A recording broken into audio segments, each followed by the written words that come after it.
Meus irmãos, hoje nós vamos dar sequência à nossa série de estudos sobre problemas comuns. E hoje eu gostaria de falar sobre como nós podemos ajudar pessoas que cuidam de outras com deficiência física.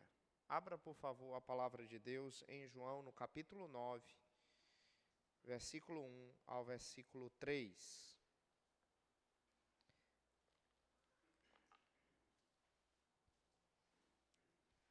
João, capítulo 9, versículo 1 ao versículo 3.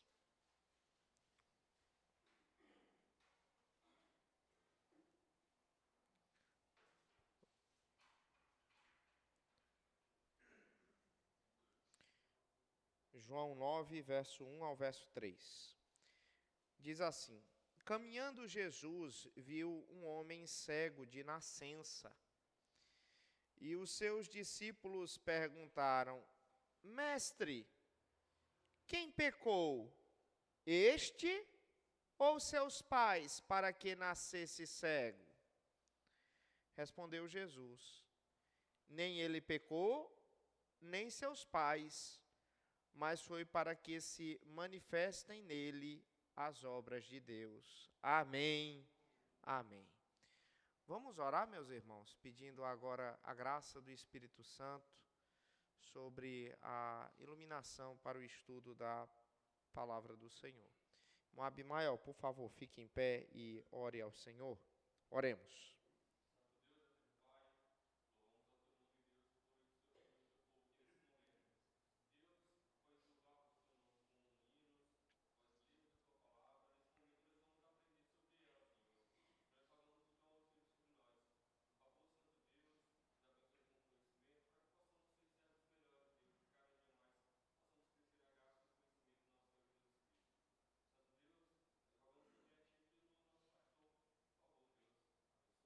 Amém, Senhor. Amém, Senhor. Amém. Meus irmãos, quando a gente fica sabendo que um casal de irmãos estão esperando um bebê, a gente fica muito feliz, não é verdade? Eu mesmo fico muito feliz, né? Quando eu fico sabendo que alguma irmã está grávida, é um momento de muita alegria. E geralmente qual é a pergunta número 1 que a gente faz quando a gente sabe que alguma irmã está grávida? Geralmente a gente... Qual é? Exatamente. Geralmente a gente faz a seguinte pergunta, irmão Zenildo. E aí, irmã, você está torcendo para quê? É para a menina ou para menino? Né? E geralmente, irmão Zenildo, a resposta é, pelo menos as que eu escuto, tá? Geralmente é assim: pastor, pode vir qualquer um dos dois, desde que venha com saúde. Não é assim? Geralmente as pessoas fazem essa resposta. Essa resposta, irmãos, é uma resposta que aparentemente parece muito inocente. Mas, sabe, não existem respostas inocentes. A Bíblia fala, irmã Nayara, que a boca fala do que o coração está cheio. Então, quando a gente diz assim, pastor, pode vir menino, pode vir menina, contanto que venha com saúde, isso, de alguma maneira, é uma expressão de uma crença muito fundamental nossa, que está arraigada aqui no nosso coração. Qual é essa crença? De que existem poucas coisas piores na vida do que ter um filho deficiente. Vocês entenderam? Eu estou falando isso, irmãos, mas é porque, de fato, isso é uma coisa muito comum. Quando você pensa que, porventura, vai ser pai de uma criança deficiente, que, porventura, vai precisar de você para o resto da vida, rapaz, isso é uma coisa que a gente teme muito. Eu estou falando isso, irmãos, eu não estou falando isso de forma demagógica, não. Quando eu preparei esse estudo, eu refleti muito, sabe? E eu me recordo que os momentos assim mais difíceis da gestação da Juliane para mim mas na verdade 2 momentos. Primeiro, a ultrassom morfológica E a outra ultrassom, como é o nome, é até difícil, é a translucência nucal, né? Porque é nesse momento que a gente sabe como é que está a formação do corpo da criança e também dá para a gente ver mais ou menos o cérebro dela, para ver se está mais ou menos no lugar, né? E, por exemplo, quando a minha esposa teve criança, aí a minha, eu acho que foi minha sogra que disse assim, olha, na hora que nascer, você tire foto de tudo, tire foto do pé, tire foto de tudo. Aí eu acho que no fundo é isso. Caçar, né? Por quê, irmãos? Por quê? Porque a gente tem medo. Você não tem medo, não, de ter um filho assim deficiente? Eu tenho. Eu não sei. Eu acho que a maioria das pessoas tem, né? Isso demonstra a nossa fraqueza na fé, a nossa falta de fé. Mas é uma luta, não é, meus irmãos? E eu estava preparando esse estudo ontem, e aí eu li um testemunho de um pai de um menino cego. Olha, irmãos, a cegueira é uma deficiência muito difícil, viu, irmãos? E aí, esse pai, ele escreveu o seguinte, preste bem atenção. Ele disse assim, uma das primeiras lições que eu e a minha esposa aprendemos com o nosso filho cego foi que dormir não faz qualquer sentido para o nosso filho. Ele está sempre no escuro em seu mundo. Portanto, por que ele não pode acordar às 2 horas da manhã? Isso era uma coisa muito constante em pessoas que são cegas, né? Irmãos, pense numa situação difícil, você não acha? Aí ele disse, ele passou anos e anos sem nunca ter dormido à noite. Ele dormia, às vezes, durante o dia. Nunca. Nosso filho também teve muita dificuldade para aprender a andar, porque ele não podia ver, então ele não tinha motivação para se levantar e ir para qualquer lugar e pegar alguma coisa, porque ele não via nada. Ele nunca viu outra criança brincar, ele nunca viu outra criança brincando, ele nunca teve um modelo para seguir. Levantar a cabeça tão longe do chão, daquela forma, era uma coisa aterrorizante para ele. Ele chorava muito. Nosso filho também tem problemas sensoriais complicados, especialmente nos pés. Mesmo tocar o chão com os pés era extremamente doloroso para ele e ele também chorava muito. Isso significava que, até o nosso filho completar 8 anos de idade, ele tinha que ser carregado nos braços, ou levado num carrinho, ou numa cadeira de rodas, sempre que ele precisava se mover para alguma coisa. Houve muitos dias em que nós dois ficamos tão cansados e sobrecarregados que nós nunca imaginamos. Difícil, né, irmãos? Quando eu li essas palavras, eu fiquei com os olhos assim cheios de lágrimas. É um negócio muito difícil. A grande pergunta é, o que a gente faz numa situação dessa? A gente, assim, se você tem filhos saudáveis, bem, mas o que você faz numa situação dessa com pessoas que você ama, pessoas que talvez são próximas a você, que tenham família, ou talvez sejam amigos seus? O que você faz numa situação dessa? Simplesmente ignora a dor? Uma pessoa que está vivendo, por exemplo, isso, uma pessoa que tem um filho cego, por exemplo, simplesmente ignora a dor, porque adultos não choram, vai usar um sorriso amarelo, ou simplesmente finge que tudo está bem? Irmãos, essas abordagens, elas não são abordagens que eu julgo adequadas, e elas não são bíblicas. E hoje o Senhor Jesus Cristo, Ele nos ensina em Mateus, no capítulo 11, 28, que nós devemos ir a Ele, todos os que estão cansados e sobrecarregados, e Ele nos aliviará. Eu gostaria de hoje, então, tratar sobre esse assunto, irmãos, que é um assunto, assim, bem delicado. Como é que a gente pode ajudar pessoas que lidam com crianças ou mesmo adultos com alguma deficiência? Eu quero abrir um parêntese aqui. Nos últimos anos, existe uma crescente no diagnóstico de autismo. Vocês concordam comigo? Vocês concordam comigo? Bem, eu não sou especialista nessa área, mas eu sei que hoje os parâmetros para se diagnosticar quem é autista e quem não é, foram parâmetros que foram modificados mais recentemente, né? Esse termo, transtornos do espectro autista, ele foi identificado na 5ª edição do Manual de Diagnóstico e Estatístico de Transtornos Mentais, um manual, na verdade, cuja sigla é DSM-5.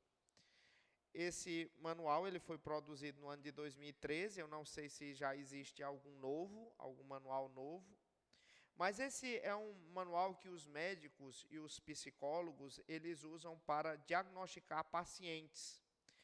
E para uma pessoa ser diagnosticada com transtorno do espectro autista, na verdade, transtornos, ele precisa ter algumas características observadas. Em primeiro lugar, a pessoa ela tem que ter alguma dificuldade com habilidades sociais e comunicação. Geralmente a pessoa tem algum problema no relacionamento com outras pessoas, no desenvolvimento de amizade. Por exemplo, um aluno vai para a escola e ele não se relaciona com ninguém. Ele fica no cantinho dele, certo? A pessoa pode também ter problemas para entender a comunicação verbal e não verbal. A pessoa também evita olhar diretamente no olho da outra pessoa. E a pessoa também tem dificuldade em compreender o conceito de dar e receber em relações e em conversas. E geralmente também pessoas que têm esse problema de TEA são pessoas que expressam emoções diferentes daquilo que a gente espera, muitas vezes. Uma outra forma também, uma outra característica, é que a pessoa possui padrões restritos ou repetitivos de comportamento. A pessoa, e é nesse ponto que eu às vezes fico pensando que eu sou autista. Porque quando eu era criança, irmãos, eu deixava os meus brinquedos tudo num cantinho. Ninguém nunca disse que eu era autista. Mas é porque naquela época isso não era tão comum, esses diagnósticos e tudo mais. Mas eu deixava meus carrinhos tudo enfileirado.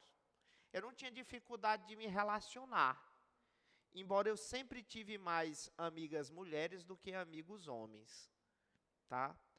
Mas eu deixava meus carrinhos todos bem enfileiradozinhos. E eu não queria que ninguém mexesse neles. Né? E eu também, eu tinha sempre uma rotina.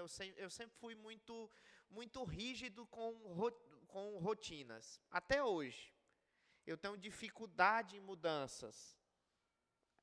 Então, hoje talvez eu poderia ser um candidato a um diagnóstico dessa natureza. Né? Um dia eu estava falando para alguém aqui, aí a pessoa disse, pastor. E eu também tenho hiperatividade, né?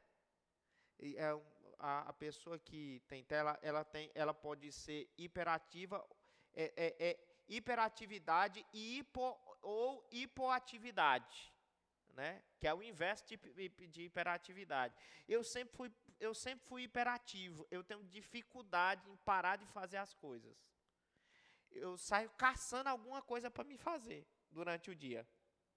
Eu não sou uma pessoa que eu tenho dificuldade com a vida contemplativa, de parar assim e ficar vendo as coisas. Não, vou parar só para descansar, para relaxar.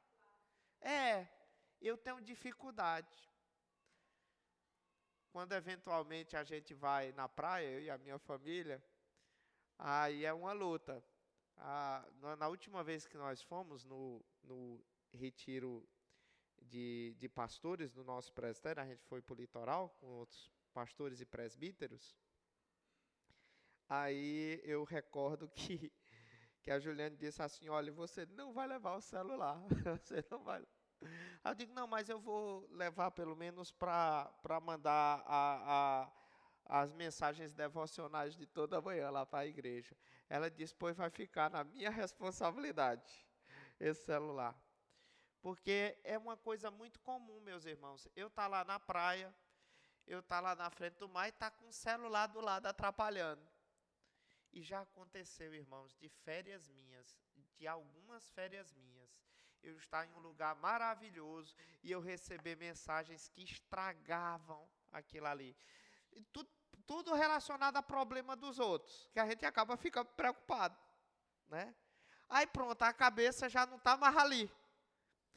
Então, eu tenho essa dificuldade muito grande com padrões repetitivos de comportamento e também de hiperatividade. A pessoa que geralmente tem obsessão por alinhar objetos, organizá-los em padrões. Os discursos e os movimentos podem ser repetitivos, pode ser balançar, bater, girar, enfim. Então, crianças que têm esse tipo de problema, irmãos, elas constantemente são tidas como crianças mal educadas. As pessoas olham para essas crianças, né, mal educado. Mas assim, meus irmãos, essas pessoas, elas ignoram muitas vezes aquilo que é a criança, porque muitas vezes uma criança que tem esse problema, às vezes, ela não dá atenção à instrução que a outra fala, às vezes elas ficam entediadas com perguntas, interrupções, elas saem andando por aí quando você está conversando com elas, elas às vezes entram em conversas e falam de forma incessante, ignorando o pensamento dos outros. Mas assim, meus irmãos, eu acho que isso não é necessariamente uma falta de educação, porque quando as crianças com transtorno do espectro autista, elas parecem ser desobedientes, na verdade é uma situação que está por trás delas. Essas crianças, elas têm dificuldades sensoriais. E talvez, irmãos, a criança ela não entenda muito bem. Isso foi uma coisa que eu aprendi dentro do meu contexto, do meu convívio com pessoas assim. Eu já tive convívio com pessoas assim. E às vezes, meus irmãos, o ventilador, às vezes está perto da pessoa, o som do ventilador, para ela, é mais alto do que o som da outra pessoa. Ela só presta atenção no som do ventilador. E talvez, quando você rasga, por exemplo, um papel, aquele barulho daquele papel se rasgando, para ela seja um som insuportável. E toda a atenção dela acaba se voltando para aquela situação incômoda, né? Então, tem muitas coisas. Por exemplo, lá na nossa cidade, nós temos um parente com essa situação. E quando ele era criança, ele teve uma época de grande enxaqueca. E aí, depois de muito tempo, irmãos, nós fomos descobrir que o que estava trazendo enxaqueca para ele era a luz do poste, que era uma luz fluorescente, que estava piscando. E essa luz desse poste acabava pegando no quarto dele. E ele vivia com enxaqueca por conta disso. Olha que coisa, irmãos. Né? Então, a pessoa que lida com isso, ela tem dificuldades sensoriais. Né? Então, e de compreender também as coisas. Quando você diz assim para uma criança que tem esse tipo de transtorno, você diz assim, pare de fazer isso. Ela vai ficar com dificuldade em saber o que é, na verdade, o que é que ela tem que parar. Então, ela tem dificuldade de entender as opiniões de outras pessoas, as emoções de outras pessoas, né? Então, muitas vezes, Quando você olha para uma criança desse jeito, você pensa, não, essa criança não tem empatia. Na verdade, é o inverso, ela já tem é demais, certo? E elas, às vezes, o problema delas é que elas interpretam de uma maneira diferente da gente. E se a gente for conversar com elas e perguntar assim, rapaz, mas o que é que você está entendendo quando eu disse isso? Você vai perceber que existe uma lógica por trás. Talvez não é a minha e a sua lógica, mas existe uma lógica de repente, a criança está sorrindo de uma tragédia. Né? Aí eu vou dar novamente exemplo desse parente. No velório da minha avó, né? Eu estava pregando, eu preguei na ocasião, e o menino sorrindo, achando graça, e ninguém entendia, né? Mas a lógica por trás dele era que ele estava escutando tudo, irmãos, o sermão, e eu estava dizendo que a vovó, ela estava no céu com Cristo, e por isso a gente deveria estar felizes, alegres. E aí ele ficou alegre. Mas só que ele levou ao pé da letra aquilo ali e ele externou aquilo ali. Você entendeu? Então todo mundo estava estranhando, mas a lógica dele era aquela. E convenhamos, não está fora de lógica não. Não? Então era isso. Então, antes de rotular crianças com esse problema de, ela é pecadora, ela é mal educada, ela é isso, a gente tem que olhar para si mesmo, olhar o que é que a gente está fazendo, olhar também para o ambiente e pensar como é que essas crianças, elas iam, de alguma maneira, interpretar tudo ali à volta, né? E é esse o ponto. Tá? Eu falei muito sobre isso, não era para me ter falado tanto, mas, enfim. Alguma pergunta até aqui, irmãos? Alguma colocação? Hoje todo mundo calado, né? Diga, irmão Zenildo, cadê o microfone, irmã Nayara, para aqui, para o irmão Zenildo fazer a pergunta. Som. Bom dia, meus amados. Bom dia. O pastor falando dessa questão aí de quem tem pessoas que tem esses casos aí, eu estava lá em São Paulo e vi uma situação que me deixou constrangido, porque uma criança autista e a mãe dela, certamente a mãe, tratando aos trancos e barrancos.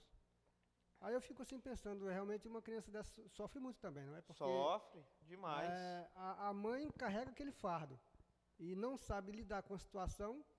Eu sinto que a criança já sofre naturalmente e também a própria mãe tratando com maus tratos. Então, eu acredito que ela sofre, sim, mas como o senhor falou, então a pessoa tem que saber lidar com a situação, porque se não souber, a situação fica pior ainda, no meu ponto de vista. Né? Com certeza.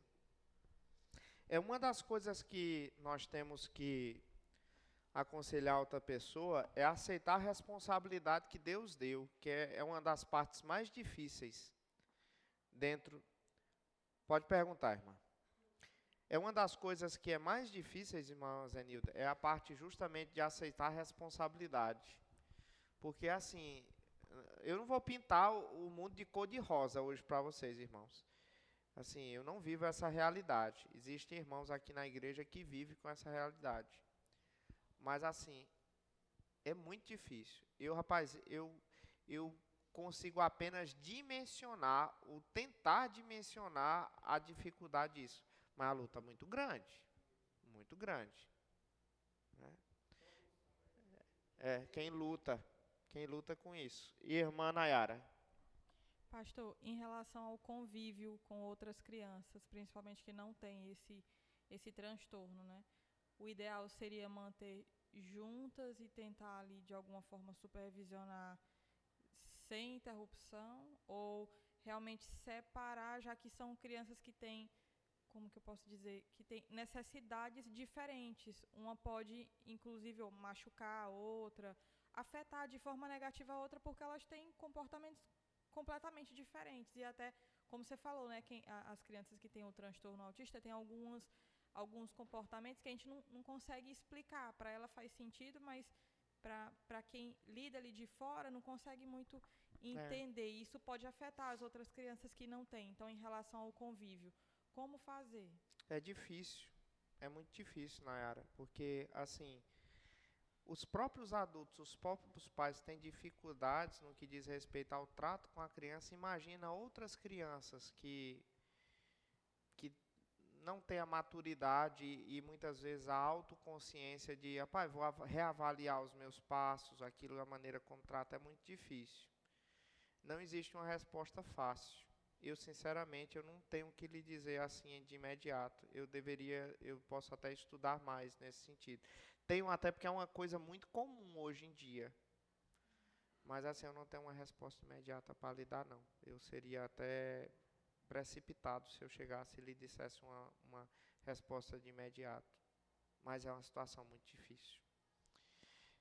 Eu gostaria de trazer aqui alguns conselhos, irmãos, para quem lida com pessoas que tratam e cuidam de crianças com deficiência, tá? A primeira coisa que você deve fazer nesse caso é pedir para a pessoa ser sincera com a dor dela. Porque, sabe, irmãos, quando a gente é pai, a gente vai ter filhos, a gente sonha com os nossos filhos, certo? Quando eu peguei a Isabelle, que foi a minha primeira filha, eu peguei ela nos meus braços, eu fiz uma oração. Eu me lembro dessa oração até hoje. Os meus outros filhos eu também fiz orações, quando eu peguei eles no braço. E nessas orações, irmã Giza, eu expressei os meus sonhos, aquilo que eu queria. Eu digo, Senhor, faça isso com ele, isso, olha. Eu fiz muitas orações ali, certo? Aí, assim, quando a gente pega uma criança nos braços, a gente tem muitos sonhos. A gente imagina, por exemplo, eu imaginava o Israel fazendo algum esporte, eu imaginava o Israel brincando, eu imaginava ele casando, eu imaginava ele se formando, eu imaginava ele sendo um pai, me dando netos, cuidando de mim quando eu envelhecesse. Rapaz, isso é uma coisa normal, não é? Mas esses sonhos, irmãos, muitas vezes eles são destruídos quando a gente acaba recebendo um diagnóstico de que a pessoa que a gente tanto espera, a gente alimenta sonhos, essa criancinha, ela está com alguma deficiência, né? E aí, meus irmãos, a gente acaba diminuindo a expectativa com essa pessoa, né? Talvez ela nunca possa retribuir o amor que a gente dá. Talvez ela necessite de cuidar da vida toda e a gente cresce pensando assim, no dia que eu morrer, o que é que vai acontecer com fulano? O que é que vai acontecer com fulana, né? Talvez palavras simples, como mamãe, como papai, talvez nunca essa criança vá dizer, né? Então, isso é uma coisa muito difícil, irmãos, para os pais. Muito difícil mesmo, certo? Mas veja, o meu ponto é o seguinte, Deus não espera, entendam bem, irmãos, Deus ele não espera que neste mundo mergulhado pela maldição, nós tenhamos toda hora um sorriso amarelo, cobrindo um coração que está quebrado. Você pode chegar para Deus, a exemplo do que o salmista fez, Nayara, e dizer para Deus que o fardo está pesado, tá? O próprio Senhor Jesus Cristo, ele disse que existem pessoas cansadas e sobrecarregadas. E ele diz, inclusive, que poderia aliviar as nossas cargas e os nossos cansaços. Então, a primeira coisa que eu acho que a gente tem que fazer, nesse sentido, é ser sincero quanto à dor. Rapaz, não é fácil. Tá? A segunda coisa, a gente tem que aprender, irmãos, a clamar ao Senhor. Lembram que o Senhor Jesus Cristo disse, vinde a mim. Então, Jesus Cristo, quando ele diz vinde a mim, ele nos chama, irmãos, para que a gente leve o nosso cansaço, a nossa sobrecarga, as nossas queixas, as nossas feridas, as nossas perguntas. Então, não tenha medo, por exemplo, de se queixar com Deus. Por exemplo, até pouco tempo agora, irmãos, nós cantamos o Salmo 142, que é uma queixa. Mas é uma queixa em forma de oração. Algumas pessoas acreditam que não podem se queixar com Deus. Mas será se isso é verdade? Essa não é a mensagem da Bíblia, né? Ele não pode ficar murmurando. Mas se queixar no sentido de dizer assim, Senhor, por quê? Por que que o Senhor está fazendo isso? Eu acho que isso é bíblico. É bíblico. Abra a sua Bíblia em Abacuque, no capítulo 1. Vamos ler aqui algumas passagens bíblicas.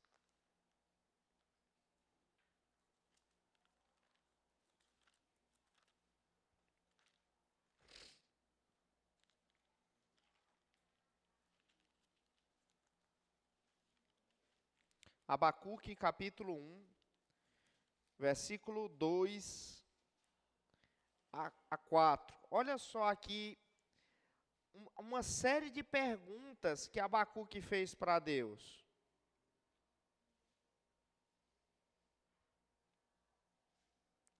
Veja, verso 2.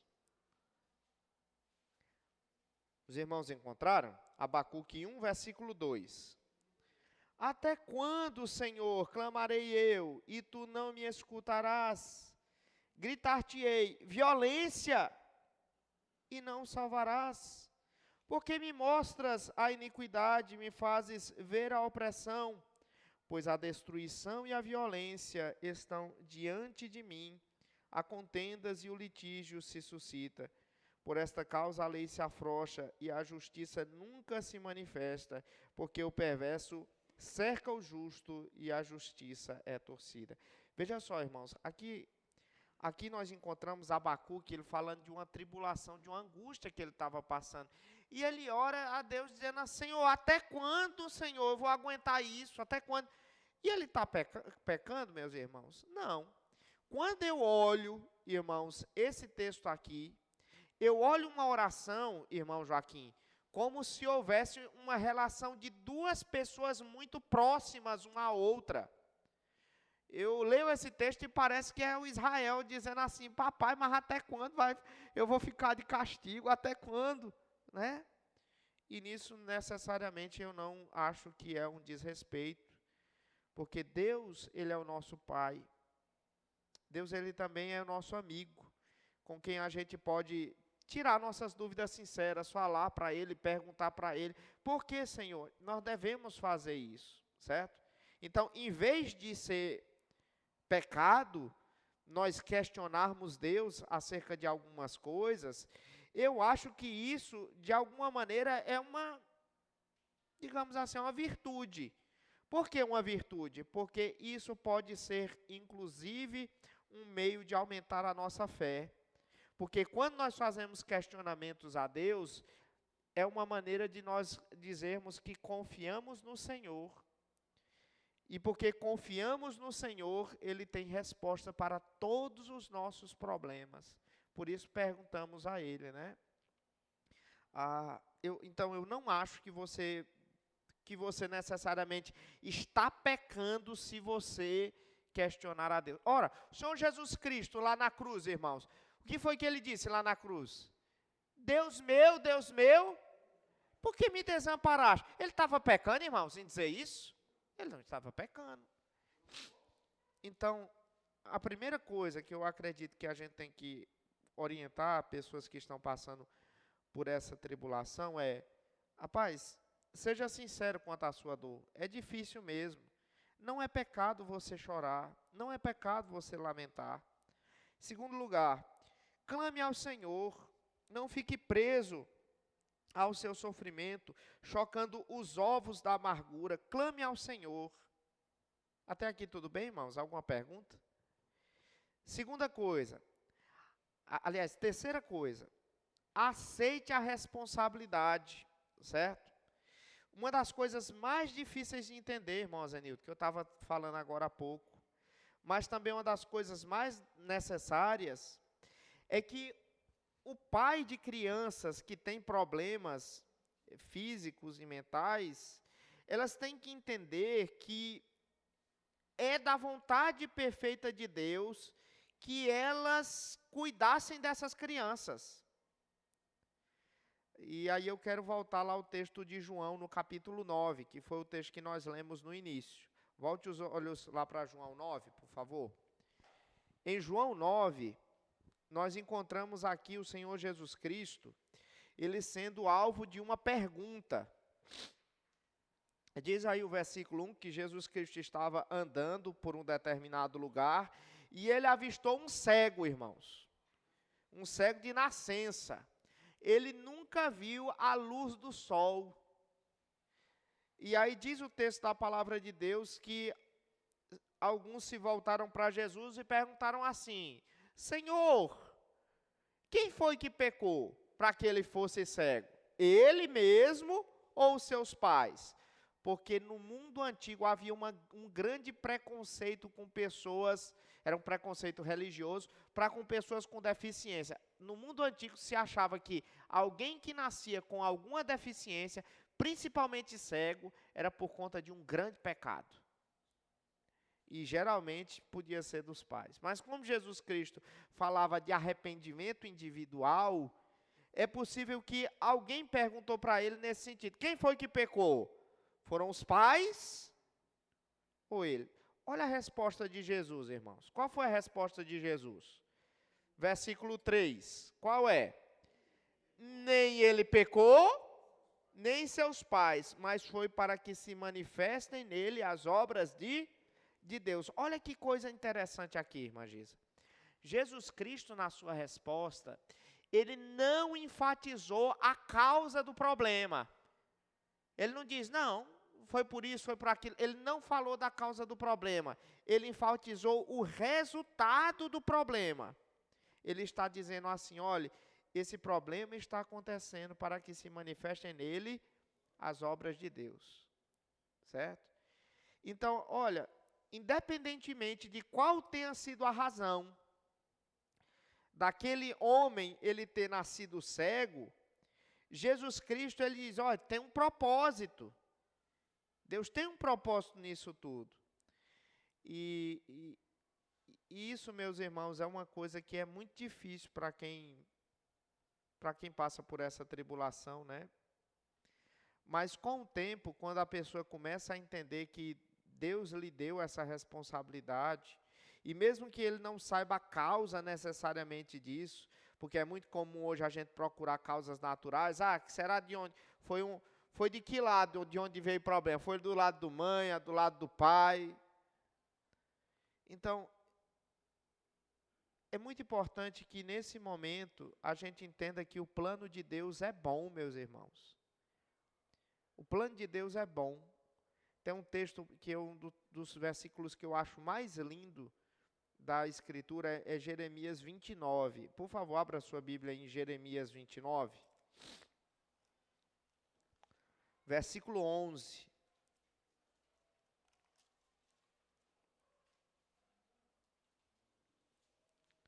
Verso 11. Jeremias 29, 11.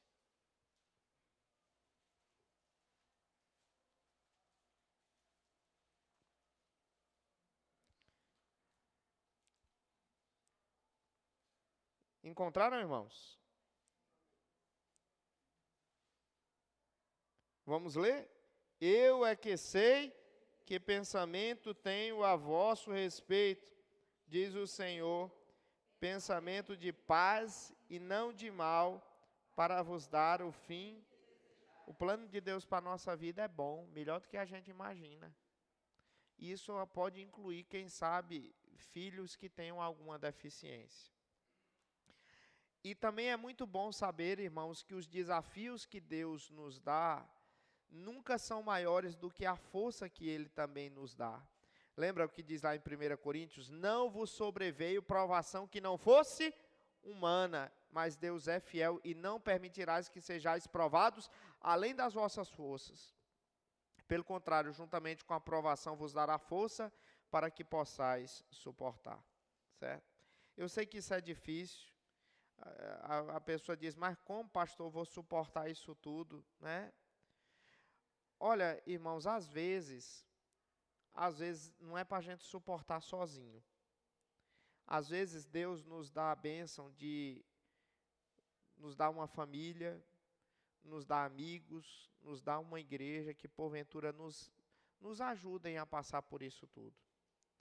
Então, uma coisa que é muito importante no momento de assumir as responsabilidades é, de alguma maneira, tentar ajudar ou procurar a ajuda de outros. Porque a Bíblia diz, levai as cargas uns dos outros. E às vezes isso significa, irmãos, pedir ajuda para outras pessoas. Isso significa também ajudar outras pessoas, né? Eu sei que isso nem sempre é fácil, porque a gente gosta de ser independente. A gente não gosta de dar trabalho para ninguém, não é?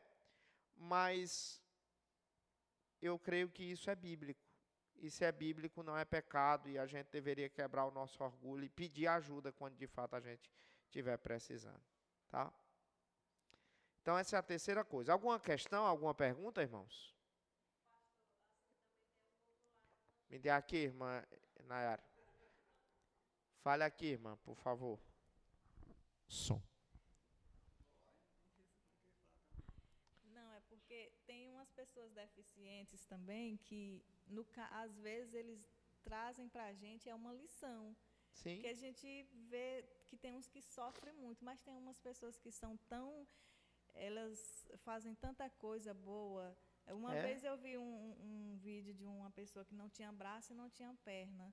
Sim. E a gente fica assim, perplexo, como uma pessoa sem braço, sem perna, e faz tanta coisa assim, e outros que têm tudo e não faz nada. Aí deixa assim uma lição. Acho que Deus trabalha, em tudo Deus trabalha. Tem essas pessoas que trazem uma grande lição de vida para a gente, e outros que também dão esse trabalho, talvez porque Deus também está trabalhando, a pessoa que cuida, ou alguma coisa Deus está trabalhando. É verdade.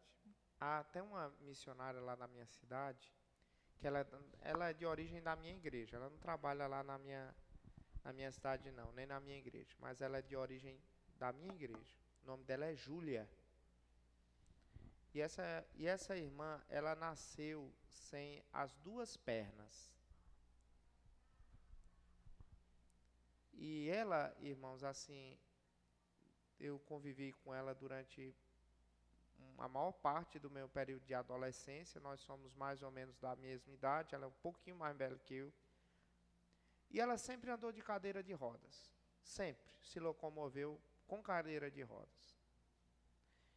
E, meus irmãos, eu nunca vi uma palavra de, assim, amargura, de murmuração. Eu sempre vi, assim, um exemplo de fé, assim, muito grande. E a mãe dela dizia, né, que a Júlia era um exemplo de fé para ela. Porque, assim, uma coisa é você não falar para outras pessoas a respeito dos seus sofrimentos, pessoas de fora de casa.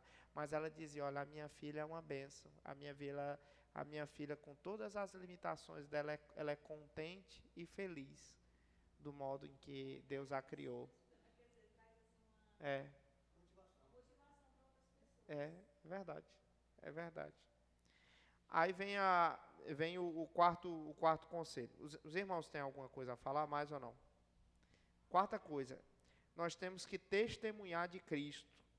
Eu sei, irmãos, que algumas crianças com deficiência talvez tenham dificuldades para compreender qualquer coisa. E aí muitas pessoas ficam dizendo, rapaz, mas para que eu vou, por exemplo, fazer culto doméstico com meu filho se ele não entende mesmo, né? Mas olha, eu quero dizer para você que você deve fazer, tá? Porque primeiramente o culto é para Deus, não é para o seu filho, o culto é para Deus. E você sabe que, embora esse seja um problema seu, de lidar com um filho que talvez não compreenda muito bem as coisas, você sabe aquilo que Jesus Cristo disse, que das crianças é o reino de Deus. E se você for olhar em outro evangelho, mais especificamente no evangelho de Mateus, no capítulo 19, versículo 14, vai dizer que em vez do reino de Deus, é o reino dos céus. Esse texto está falando, irmãos, em outras palavras, de salvação. Eu entendo, irmãos, de todo coração, compreendo que a maneira mais simples de interpretar o texto e, portanto, a mais correta, é imaginar que toda criança que, porventura inclusiva, morra na infância, ela é salva. Ela é uma eleita da parte de Deus.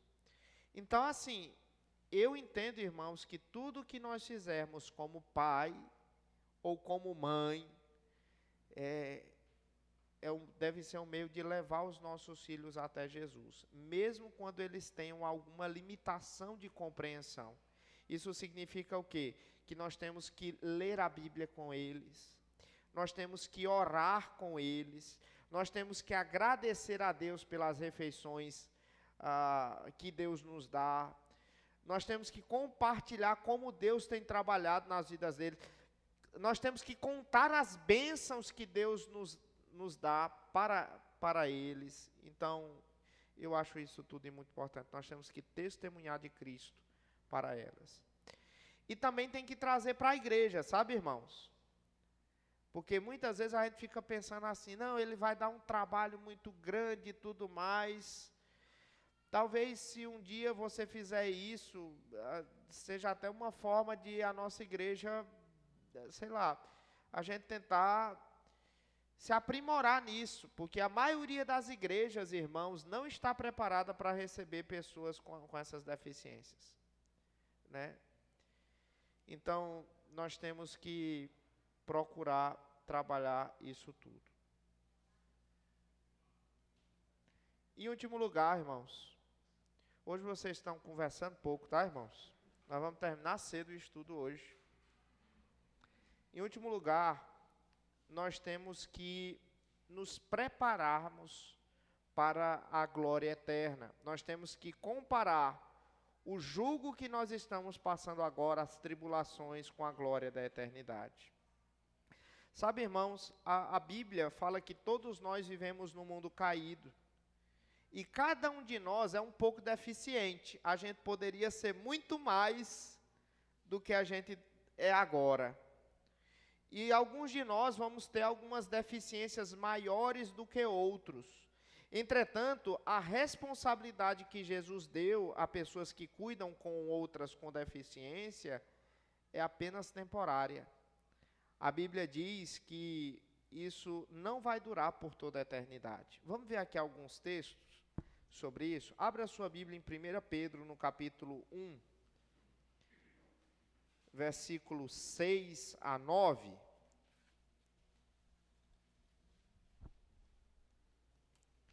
1 Pedro, capítulo 1, versículo 6 a 9.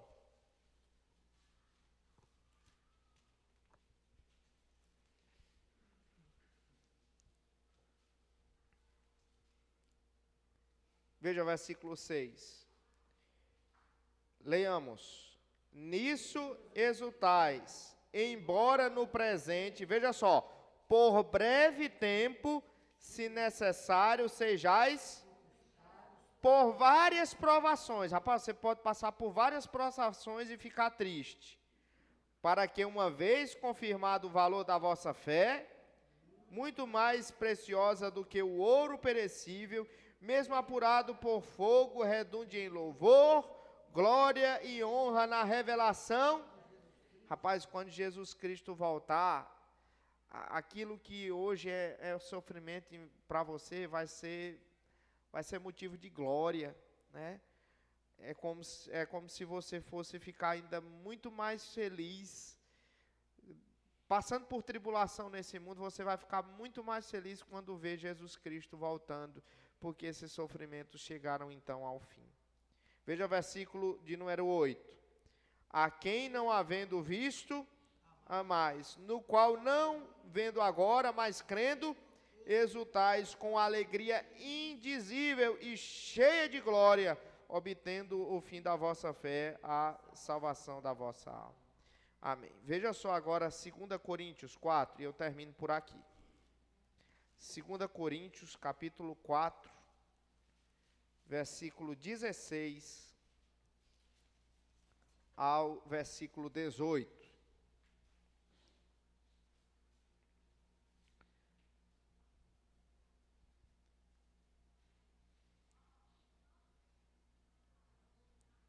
Vamos ler, irmãos? Por isso, por que a gente não desanima? Pelo contrário, mesmo que o nosso homem exterior se corrompa, contudo o nosso homem interior se renova. Veja só, aqui ele está fazendo uma comparação entre o processo do nosso homem exterior para o nosso homem interior. O que é o homem exterior, irmãos? Esse corpo aqui, é o que você está vendo. Ainda que o meu corpo, ele se corrompa, ou seja, ele envelheça, e ele não funcione da maneira adequada, o meu homem interior, ele se renova de dia em dia. À medida que o tempo passa, o meu corpo exterior, o meu homem exterior, ele enfraquece, mas o meu homem interior, ele é fortalecido. É disso que o apóstolo Paulo está dizendo. E essa é a primeira razão por que nós não desanimamos, por causa da nossa santificação. Meu corpo pode ser, de alguma maneira, corrompido, mas o meu espírito, ele é fortalecido. Versículo 17, segunda razão, porque a nossa leve produz para nós eterno peso de glória acima. Isso aqui é fantástico, irmãos. O apóstolo Paulo está dizendo que as tribulações que nós passamos nesse mundo, elas são leves e momentâneas se comparadas com a glória eterna, que é muito mais pesada e é eterna.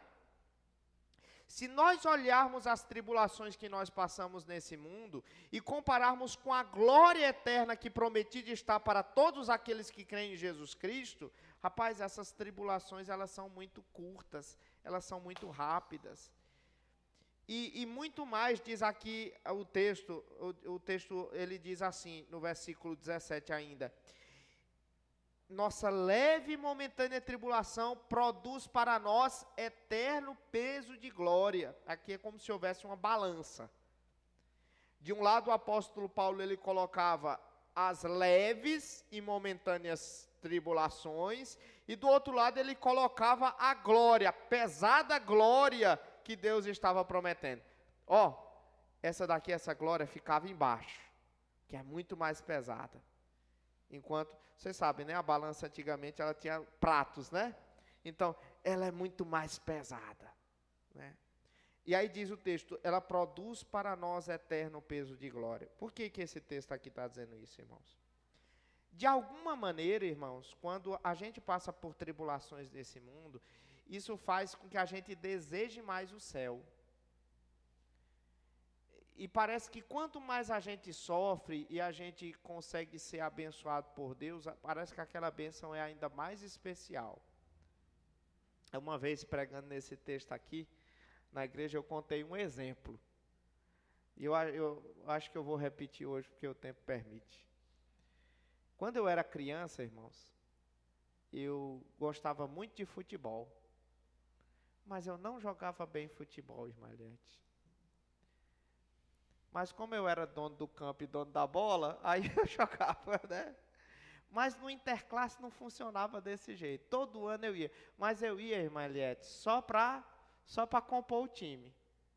Aí teve um determinado ano, eu acho que era quando eu fazia a 5ª série, aí ia ter um interclasse entre todos os colégios da cidade. Aí eu me recordo que o nosso time era muito bom. Era muito bom. O primeiro jogo a gente ganhou de goleada e a gente foi passando assim, atropelando os adversários. De tão bom nosso time era. Só que na final, nós não estávamos jogando bem. E o outro time também era muito bom. De tal maneira que nós ficamos para a prorrogação. E aí o nosso melhor jogador, o nosso artilheiro, ele se contundiu durante a prorrogação.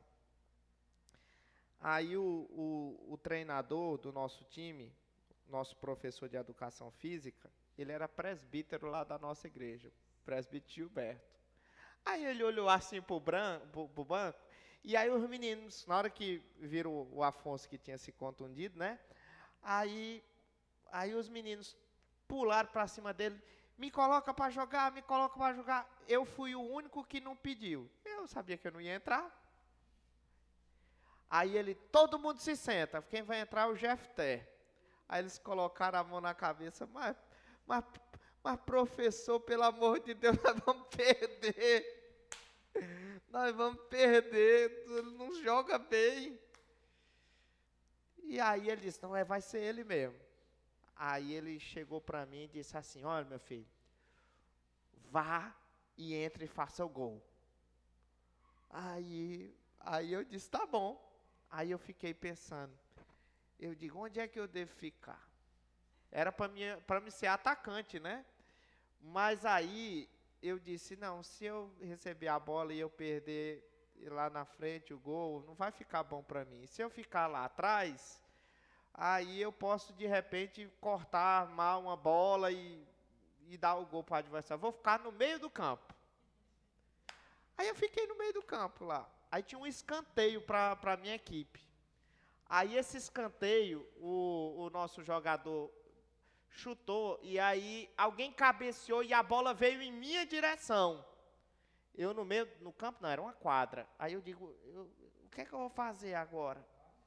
Aí a coisa boa que eu tinha, irmãos, eu tinha um chute forte. Aí eu disse, eu vou fechar os olhos e eu vou chutar com maior força que eu tiver, eu vou chutar. Irmãos, foi o que eu fiz, eu chutei. Adivinha onde a bola foi bater? A bola bateu lá no ângulo, irmãos. Ela bateu na trave e depois entrou lá dentro. Foi um golaço, irmãos. Foi um golaço. Aí os meninos todos começaram a correr para mim, me levantaram. Agora eu era o artilheiro do time, eu era o craque, né? Então, todas aquelas provocações e tudo mais, que naquela época não tinha esse negócio de bullying, não. E eu também não cresci traumatizado com isso, não. Não cresci traumatizado. Aquilo tudo, então, foi ótimo. Adivinha quem foi que levantou o troféu? Né? Os meninos deixaram para mim levantar, olha só. Então, tudo aquilo que eu havia porventura passado, eu não fazia questão daquilo também. E eu levava na esportiva as brincadeiras que eles faziam, por eu ser perna de pau, né? Mas assim, o que eu disse é o seguinte, aquilo tudo que eu tinha passado, então com aquele gol, rapaz, olha, tinha superado todas aquelas dificuldades. Eu acho que no céu, irmãos, vai ser mais ou menos assim. Se nesse mundo você passa por muita tribulação, por muita angústia, na glória dos céus, vai ser ainda algo mais fantástico para você. Isso vai produzir, de acordo com o apóstolo Paulo, um eterno peso de glória, né? Então, hoje, talvez, você esteja passando por uma dificuldade, uma grande dificuldade. O seu sofrimento é um meio pelo qual Deus vai produzir para você ainda um maior peso de glória. Quanto maior o sofrimento que você passa nesse mundo, mais precioso, mais glorioso, mais incrível vai ser o céu e a glória do céu para você. Eu quero terminar minhas palavras, meus irmãos, dizendo que nós não temos como dizer que é fácil lidar com pessoas com deficiência física. E, sem dúvida, isso é algo muito difícil. Mas isso não é totalmente ruim. Nós temos experimentado que Deus pode fazer com que todas as coisas cooperem para o nosso bem. E, de alguma maneira, essa possa ser uma maneira para o nosso bem também. Que Deus nos ajude e que Ele nos faça ajudar outras pessoas que passam por dificuldades também. Amém. Então, irmãos, nós vamos ler hoje o texto. Vamos ler hoje o texto de Mateus 11, versículo 28. Mateus 11, versículo 28. Quero convidar a irmã Eliette para que venha à frente e possa fazer a leitura do relatório.